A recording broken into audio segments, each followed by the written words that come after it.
नमस्कार मित्रांनो, माझं नाव प्रमोद रानडे. माझे शॉर्ट्स पण तुम्ही इक्वली बघताय, हे बघून अगदी आनंद होत आहे.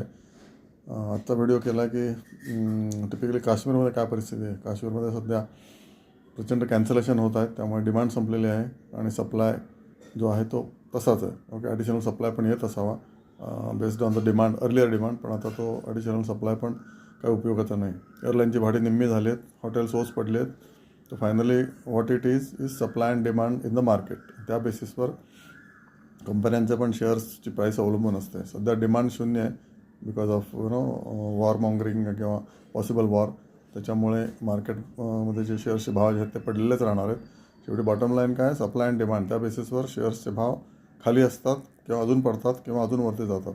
आणि हे सगळंचं डेरिव्हेटिव्ह म्हणजे कुठून येतं ही सगळी उत्पत्ती, तर कंपनीचा परफॉर्मन्स आहे ना, ॲडिशनली एन्व्हायरमेंट काय आहे, अमेरिका काय करते, नंतर सेंटिमेंट्स कसे आहेत, कंपनीची बॅलन्स शीट कशी आहे, अर्निंग पर शेअर वाढलं आहे की नाही, डिव्हिडंड दिला आहे की नाही, लोन कमी झालं आहे की नाही, ह्या सगळ्या पेरिफेरल गोष्टी आहेत. ओके, किंवा कोण बोनस देतं आहे किंवा कोण राईट्स देतं आहे किंवा टिपिकली अशा गोष्टी ज्या असतात त्या शेअर्सची सप्लाय आणि डिमांड दोन्ही ठरवत असतात. ज्यांना हे आधीचं माहिती असतं सगळं, म्हणजे सगळ्यांच्या आधी माहिती असतं, चांगली गोष्ट, ते लोक शेअर्स घेत जातात, त्यामुळे डिमांड वाढते.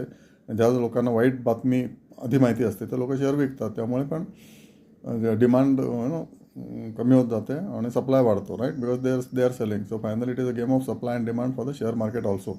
जसं आत्ता एअरलाईन्सची कपॅसिटी खूप आहे, सप्लाय खूप आहे, पण डिमांडच नाही. तो एअरलाईन्सचे काश्मीरला जायचे भाव, only Kashmir is to 50% down today as we speak. आणि same thing about the America. आता तुम्हाला काश्मीरला जर जायचं असेल नव्याने, तर सगळेच हॉटेल अवेलेबल आहेत at the may be 50% off the rate. 61% demand cancel झालेली आहे, म्हणजे आधी प्री बुकिंग होतं ते कॅन्सल झालेलं आहे. ते मी तुम्हाला सिमिली का सांगतो आहे की शेवटी मार्केटमध्ये सुद्धा जेव्हा डिमांड नसते तेव्हा सप्लाय खूप असतो, म्हणून डिमांड नसते. आणि तेव्हा जर तुम्ही घेतले, ओके, हळूहळू घ्यायचे, राईट. मग आता पुढे गेल्या आठवड्यामध्ये मार्केट नुसतं टाईमपास करते, कारण कोणालाच माहिती नाही की काय पुढे काय होणार आहे. समजा मोठी वॉर झाली किंवा होणार आहे, तर तसं काय झालं तर शेअर मार्केट अजूनही 30% पडू शकतं. ओके, किंवा आपली विमानं किंवा जे काय आपण स्पेसिफिक अटॅक्स करणार आहेत ते झाल्यानंतर आपण जर वॉर संपवली किंवा एव्हरीथिंग इज डन, तर असं झालं तर शेअर मार्केट एकदम उसळी मारेल 5% वरती, 2 दिवसामध्ये 10% वरती पण जाऊ शकतं.